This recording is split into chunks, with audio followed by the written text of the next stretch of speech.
All right, I'm sitting here with Chaplain Jay Holliday. Jay, what's going on? What's going on? Just enjoying this weather. Nice. Yeah, Southern California weather. Okay, I have a question for you. Okay. All right, Jay, I have a question for you. Okay. How should we as Navy chaplains minister to those of the pagan religion, our Satanists that are in the sea services, occultist practices, Wiccans, so on and so forth? Sure. How do we as Christian chaplains minister to them? So one of the first things to do is to probably to humble yourself enough to understand that your preconceived notions of what that person believes is probably wrong. Okay. That you're looking at it through The Christian's perspective. right? Okay. Through Right. a lens, a worldview in which that person may have no clue that you even believe that. So the best way is to just ask the question, "What do you believe?" Yeah. And what that makes us is it helps us to be more intelligent in the conversation. Right, we're going to learn. We're going to learn something, and learning something doesn't mean that you're going to become that. Right? I mean, I've learned how to fix certain things on my car, but it doesn't make me a mechanic. Right. Right. So learning makes us better as professionals, but also helps us to be able to sit at the table and speak intelligently. Right. So have the courage to ask, "Hey, what exactly is it that you believe?" And then just listen and learn and go graciously listen. Right, graciously. So what gives you what makes you the authority on this subject? So I spent the majority of my life as a philosophical Satanist. Okay. And I was Wiccan with the path of Druidism. And so philosophically, I was a Satanist in that it didn't matter to me if Satan was a real being, anything like that. It was whatever intellectually I could gain from Satanism. So you said philosophical Satanism, Right. as opposed to how many different denominations of Satanism is there? So I mean, you have two predominant ones. You have philosophical, which is LaVeyan. You would Anton LaVey. Anton LaVey, Okay. and that would be more along the line of the Church of Satan. Okay. Or the Satanic Temple. And then you have theological Satanists who believe of Satan being an actual being, being able to call demons to do things, and it goes into a much one that's larger philosophical sees Satan as they believe in him philosophically. construct of Theologically, ideas. Okay.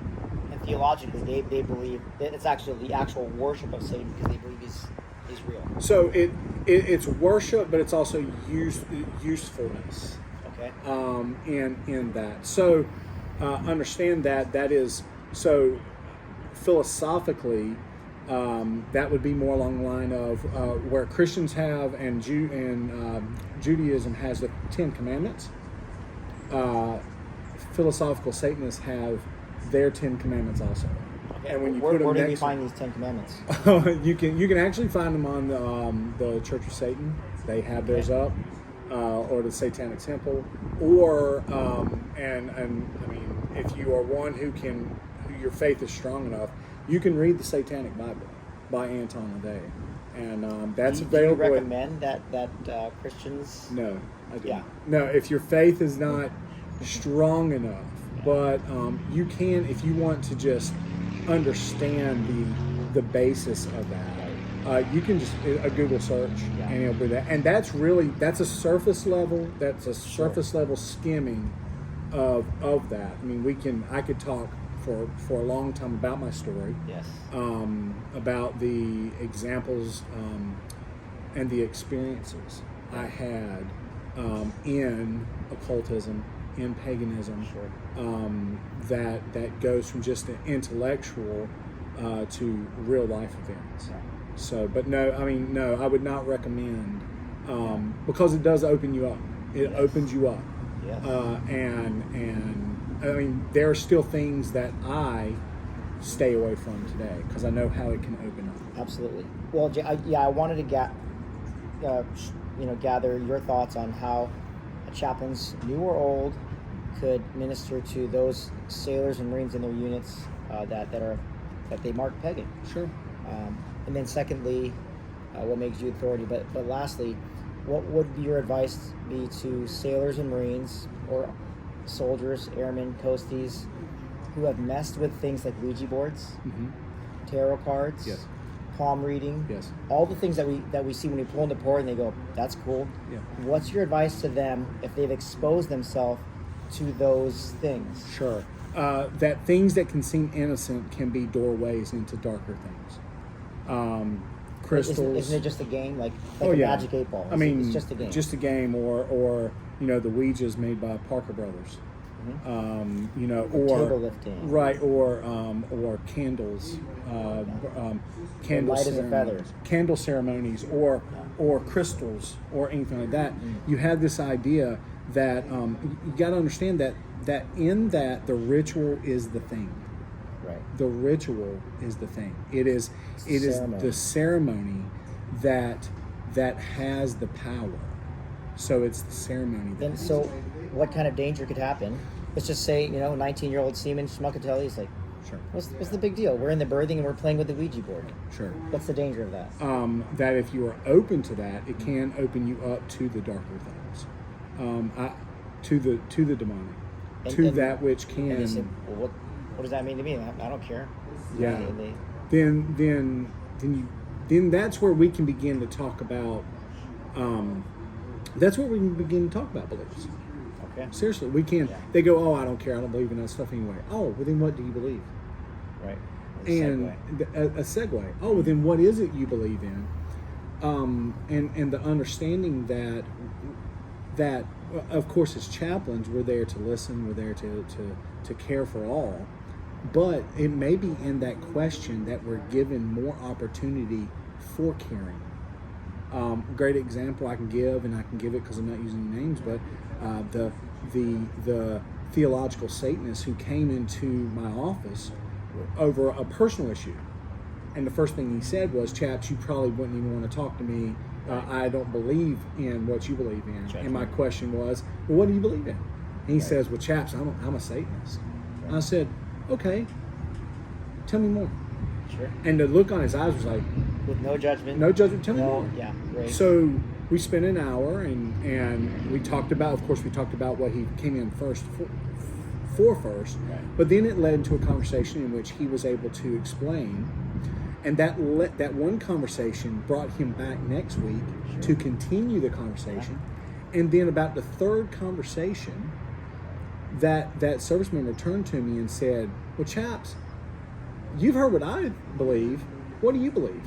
And he asked you about your background. And he asked me about my background. Perfect. I was able to use that Yeah. to then segue into telling him about what I believed. Right. And that conversation, and on the last one, and the only reason it was the last one because he was moving on, he thanked me. He said, chaps, I came in here thinking that you were just going to shut me down, but now not only do you understand me, but I understand you a little more. Right. And maybe somewhere in this, you and I have connected in some way. That was that. And I thought, man, glory to God on that, Yeah. right? I mean, Yeah. wow. That someone coming in, he already had predetermined thoughts of what I was going to be like, Absolutely. just from a simple question of, well, what do you believe? Tell me what you believe. Sure. I mean, people with different orientations do that. They all kinds, but Yeah. congrats on that huge win. And I've been able, and it just gives us an intelligent place to be able to speak to those who may come in who are Norse pagan or who are Wiccan, that if we can speak their language, right, it surprises them. Because they're like, well, wait a second, chaps, I didn't even realize this was part of this. When you speak to them about Norse paganism and you say, well, which of the paths are you going to follow? And they're like, what are you talking about? And you're like, well, are you going to be a worker, a scribe, or a builder? Yeah. And they're like, I didn't even know that. Yeah. And then You're speaking the language. you're speaking the language, Right. and there you can intelligently speak with them and continue that process of helping that service member in an intelligent manner. I love it. I just love your style too of just speaking the truth in love. and then listening. So lastly, we went from Satanism to Christian to Navy chaplain. What kind of chaplain are you? What's your flavor? I am a Christian chaplain, Baptist. Okay. Actually, I'm You're endorsed by the Baptist. So I'm endorsed by Liberty Baptist Fellowship. Okay. I'm trained and ordained Southern Baptist. I was pastoring a church that was an independent Baptist. Nice. So I was led to Liberty Baptist, and Liberty Baptist heard my story, and they got behind me, and so Excellent.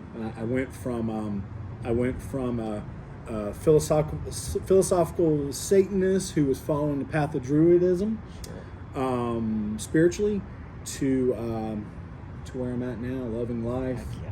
And serving the Team Jesus. Yeah, that's right. Yeah. To go from Team Satan to Team Jesus is big. Yes. Well, with that, Bren, you are an asset to the Chaplain Corps, and I thank you by giving you a little. Thank you, my brother. There you go, man. Thank you. That's for you. Appreciate it. All right, Thank brother. you. Thanks.